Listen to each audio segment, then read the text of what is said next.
J'espère que vous allez bien, j'espère que vous vous portez bien, toujours avec beaucoup de spontanéité, beaucoup de naturel, beaucoup de sobriété, beaucoup de simplicité que nous nous adressons à vous dans nos émissions quotidiennes sur les dessous très complexes de l'actualité algérienne. Ça aide comme encore une fois, j'espère qu'hier vous avez passé une agréable journée de l'Aïd. Nous sommes le 7 juin 2025, donc c'est la deuxième jour de l'Aïd. C'est le deuxième jour, c'est la deuxième journée de l'Aïd. Donc nous vous souhaitons encore une fois, nous vous renouvelons nos vœux de bonheur et de prospérité. Je commence à perdre un peu mon latin parce que je vais attaquer un sujet énervant. Nous avons découvert au cours de notre enquête une situation catastrophique qui est en train d'affaiblir dangereusement la diplomatie algérienne. Là, au ministère algérien des Affaires étrangères, une guerre de clans terrible, étonnante, inédite, est en train de saper la stabilité de l'appareil diplomatique du pays qui est censé être mobilisé en permanence pour protéger les intérêts diplomatiques du pays. Donc, j'essaye d'être calme au début de l'introduction pour rappeler encore une fois que nous célébrons Aïd al-Adha dans des conditions extrêmement inquiétantes, voire troublantes dans notre pays, avec des détenus politiques, des abus de pouvoir, de la persécution contre énormément de personnes, énormément d'Algériennes et d'Algériens, qu'ils soient opposants, journalistes, activistes, entrepreneurs, anciens fonctionnaires de l'État, anciens décideurs du pouvoir, anciens militaires, actuels militaires. Il n'y a pas une frange de la population algérienne qui n'a pas fait l'objet d'une persécution directe du régime actuel, et ce depuis la crise politique de 2019. Donc une pensée particulière pour tous les mahgourines, tous les abusés, toutes les victimes de la hogra, de la persécution, tous les persécutés dans notre pays. Donc, nous vous renouvelons, encore une fois, nos vœux de bonheur, de prospérité. Et nous vous souhaitons, nous vous demandons de continuer d'y croire, de se battre et de préserver votre morale, parce que quoi qu'il arrive, un jour ou l'autre, cette persécution sera levée, et au bout de ce long et sombre tunnel, il y a une lueur d'espoir, qui est cette lumière de changement qui va surgir à n'importe quel moment. J'en suis certain. Alors, revenons à notre sujet du jour. Au sein du ministère des Affaires étrangères, il y a aujourd'hui une dualité dangereuse. Le ministère algérien des Affaires étrangères, et c'est ce qui explique les défaites de la diplomatie algérienne, le recul. La diplomatie algérienne ces dernières années n'a pas essuyé que des défaites. Au sein de l'Union africaine, il y a eu quelques succès récemment cette année 2025, mais globalement de 2020 à 2025, la diplomatie algérienne est malheureusement dans une situation de crise, de dysfonctionnement majeur et dans un déclin qui impacte dangereusement les intérêts du pays. Face à la rivalité marocaine, face aux Émirats, des crises avec l'Espagne, la France et les partenaires les plus importants du pays, sur le plan africain comme sur le plan méditerranéen et maghrébin, nous souffrons d'un isolement et les grandes puissances de ce monde se détournent de plus en plus de l'Algérie pour aller vers nos adversaires géopolitiques, pour traiter ou pour s'allier avec nos adversaires géopolitiques directs qui sont le Maroc par exemple, les Émirats arabes unis par exemple, et d'autres pays, puissances régionales ou d'autres pays voisins ou d'autres pays avec lesquels nous avons des conflits pour des problèmes qui sont de plus en plus nombreux. Dans la diplomatie algérienne, malheureusement, il y a en ce moment deux clans qui se dégagent. Il y a le clan du ministre des Affaires étrangères, Ahmed Attaf, et il y a le clan du secrétaire général du ministère des Affaires étrangères, M. Magraman. Alors, vous connaissez peut-être pas beaucoup M. Magraman, et pourtant, vous avez intérêt à le connaître. M. Lounès Magraman est le secrétaire général du ministère des Affaires étrangères en Algérie depuis le 6 juin 2023. Et face à lui, nous avons Ahmed Attaf, le ministre algérien des Affaires étrangères, qui est le chef de la diplomatie algérienne depuis le 18 mars 2023. Les deux sont arrivés dans leur poste, sont arrivés au pouvoir pratiquement durant la même période. Le 1er mars 2023, Ahmed Attaf, il a remplacé Ramtan Lamara. L'autre, c'est Magraman. Et Lounès Magraman, c'était juin 2023. Il a remplacé Ammar Belani, qui a été nommé ambassadeur d'Algérie en Turquie, qui a été mis à l'écart alors qu'il avait été à l'époque pressenti comme pour devenir le chef de la diplomatie algérienne, mais le clan Tebboune a fini par se débarrasser de lui parce qu'il a compris que Ammar Ben Ali n'avait pas des compétences, ni les compétences requises, ni la qualité humaine requise pour continuer à avoir une belle carrière diplomatique au plus haut sommet du ministère algérien des Affaires étrangères. En ce moment, au sein de ce ministère des Affaires étrangères algérien, entre M. Lounès Megaraman et M. Ahmed Attaf, c'est une guerre.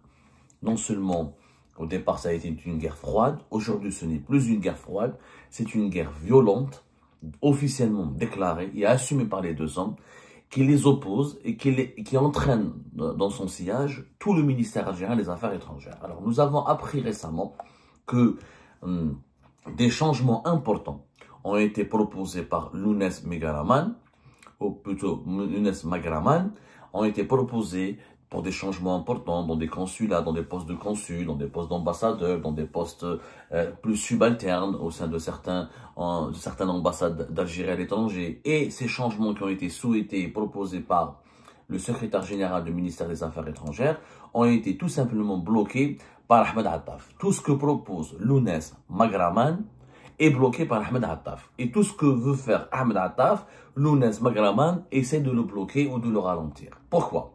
Ahmed Attaf reproche officiellement à son secrétaire général, Lounès Magraman, d'être très proche de la présidence de la République et notamment d'un certain Miroche Hamadesh, qui est le secrétaire particulier d'Abdelmajid Tebboune. Lounès Magraman, en réalité, il conteste l'autorité de son ministre, il ne reconnaît pas ni la compétence ni la légitimité d'Ahmed Attaf, et Lounès Magraman a des ambitions lui-même pour devenir ministre des Affaires étrangères, et il tient sa force d'une alliance stratégique qu'il noue avec un certain Miroche Hamadesh, dont nous avons déjà parlé auparavant, qui est le secrétaire particulier de Tebboune depuis 2020, et l'un de ses collaborateurs les plus proches, les plus fidèles, les plus loyaux, et sa boîte noire quelque part, est l'un de ses hommes de confiance et l'un des piliers du clan Tebboune. Nous avons pu confirmer au cours de nos investigations qu'entre Lounès Magraman et Miroche Hamadesh, des relations amicales, une véritable amitié et une véritable alliance et unit les deux hommes. Ce qui énerve énormément Ahmed Attaf. Mais pourquoi Lounès Magraman a recouru ou essaie de contester la légitimité ou essaie de poignarder dans le dos son ministre des Affaires étrangères, Ahmed Attaf? En fait, Lounès Magraman a des reproches assez légitimes qu'il formule à l'égard d'Ahmed Attaf. Lounès Magraman et ses amis et son clan au sein du ministère des Affaires étrangères reprochent à M. Attaf d'abord une dérive régionaliste. Ahmed Attaf, qui est originaire de Ain Defla, alors il a excessivement exagéré en voulant donner des promotions, en recrutant du personnel diplomatique originaire de sa région. Il privilégie Ahmed Attaf automatiquement et à maintes reprises et dans plusieurs dossiers, il essaie d'imposer et de privilégier des diplomates qui partagent les mêmes origines régionales que lui, c'est-à-dire qu'ils sont originaires de Ain Defla. M. Ahmed Attaf est originaire effectivement de Ain Defla, il est né à Ain Defla, il a grandi à Ain Defla. Je vous donne des exemples très concrets. Nous avons pu confirmer au cours de nos investigations, par exemple, que il avait nommé un ambassadeur à Rome qui s'appelle Mohamed Khalifi, qui n'a aucune expérience, à l'exception d'une petite expérience de 4 mois en Ouganda, en Afrique subsaharienne. Et c'est lui qui l'a imposé, Ahmed Attaf, à Rome, en Italie. Pourquoi? Parce qu'il est originaire de Ain Defla, comme Ahmed Attaf. Le frère de Mohamed Khalifi, qui est ami aussi de M. Ahmed Attaf, et qui est originaire comme lui de Ain Defla, il a été imposé par Ahmed Attaf comme directeur général Afrique. Juste parce qu'ils sont originaires de la même région que lui.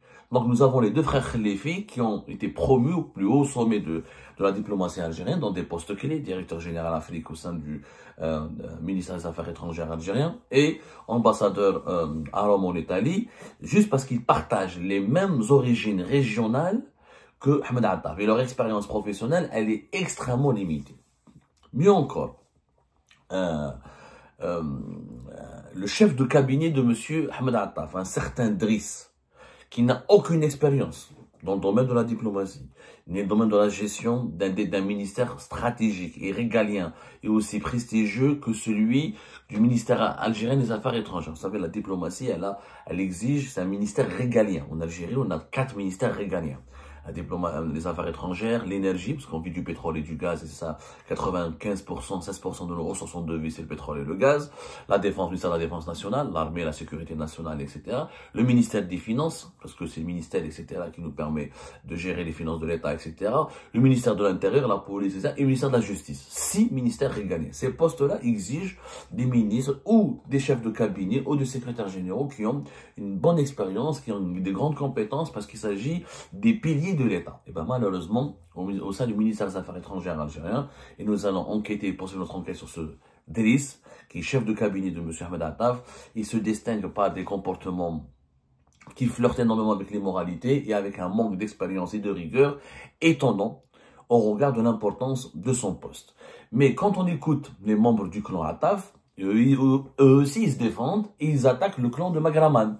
Pour eux, Lounès Magraman, le secrétaire général, et fait aussi du copinage, fait aussi dans le favoritisme, et il essaie d'imposer des ambassadeurs et des consuls généraux, mais pas sur le critère régionaliste, mais sur le critère de la corruption. On accuse par exemple les membres du clan ou les partisans d'Ahmed Attaf, accusent le secrétaire général du ministère des Affaires étrangères, Lounès Magraman, d'avoir pris des pots de vin en contrepartie de certaines nominations pour légaliser ou pour appuyer ou pour défendre ou pour signer ou valider certaines nominations à l'étranger. Par exemple, l'actuel ambassadeur d'Algérie à Budapest, M. Adel Talbi, on murmure au sein du ministère algérien des Affaires étrangères qu'il aurait payé, versé une somme importante en euros, qui pourrait atteindre les 100 000 euros à Lounès Magraman, pour obtenir et bénéficier de son appui afin de pouvoir être nommé en Hongrie, à Budapest, l'une des plus belles villes de l'Europe de l'Est et l'un des postes les plus prestigieux pour la diplomatie algérienne au regard des relations historiques et partenariats importants que nous avons avec la Hongrie, un pays important de l'Europe de l'Est. Le clan Attaf aussi essaye de s'attaquer à Lounès Magraman en utilisant le consul général à Naples qui s'appelle M. Chawqi Chemmam, qui a réputé lui aussi être l'ami proche du secrétaire particulier de Abdelmajid Tebboune, Lounès Amirouche Hamadej. Et il est aussi l'ami de Lounès Magraman.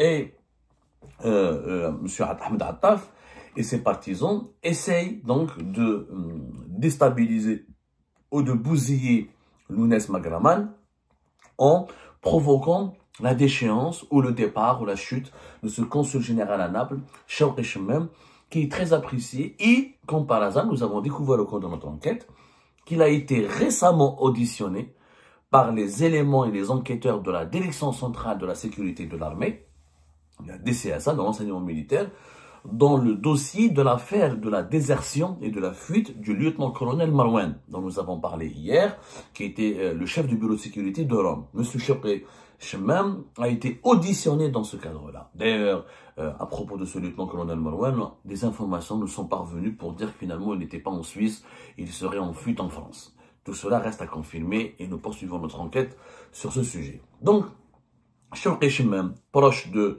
Lounès Magraman, il est attaqué et visé.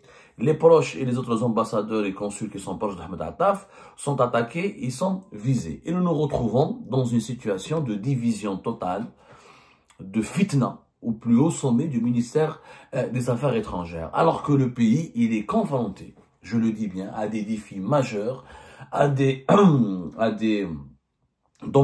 tensions géopolitiques et dans notre environnement immédiat, et que là, normalement les diplomates algériens, au lieu d'être unis, de se mobiliser tous ensemble pour travailler la main dans la main afin de défendre l'intérêt général de l'Algérie, ils sont divisés autour de clans. Donc vous avez Ahmed Attaf et son chef de cabinet Driss, et leur politique régionaliste et clanique. Vous avez de l'autre côté Lounès Magraman et son clan et ses partisans.